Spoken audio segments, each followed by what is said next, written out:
Barbara Walters died just a few days ago. Did you remember that Barbara Walters was at my wedding to Beth? Yes, she was at my table. I thought about that when I heard the news. I always loved Barbara Walters. Yeah, when we first started working in Washington, I went from school to practically working in a major market.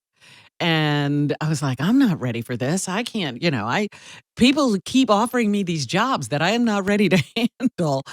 And I said, well, you've got to do this job. So who can you be? And I said, I'll be Barbara Walters, because she was a groundbreaker and she was fearless. So I would pretend to be Barbara Walters while I was sitting there. She was the first woman to moderate a presidential debate. There you go. Good evening. I'm Barbara Walters, moderator of the last of the debates of 1976 between Gerald R. Ford, Republican candidate for president, and Jimmy Carter, Democratic candidate for president. I interviewed her a couple of times. Barbara told me about the one celebrity that made her so excited she had to stop the interview. Let me hear that. The only attraction was a flirtation with Clint Eastwood, in which I got so flustered I on camera stopped the tape. You really were sexually excited by Clint Eastwood? Yes, I was. When you say sexually excited? Sexually excited, we were flirting. Sexually excited in the middle of an interview is a little hard to be. You didn't have sex with him, though? Oh, Howard. And then she told us how she created The View. ABC had come to me and said, do you have an idea for a daytime show? I never watched daytime, so I didn't really have an idea.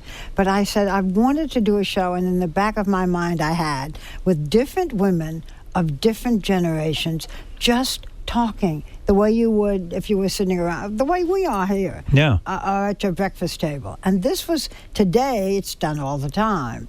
But then that was very new, to take a bunch of women of different ages, different personalities, different political opinions, stick them on the air and say, talk. Gilda Radner did an impersonation of her on Saturday Night Live, and it turns out she hated the impression. Hello, I'm Baba Wawa, and welcome to Baba Wawa at Watch. We are indeed lucky to have as our guest tonight the greatly respected and world-renowned creator of shuttle diplomacy.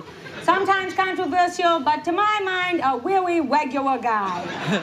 That was a great impression. That was so good.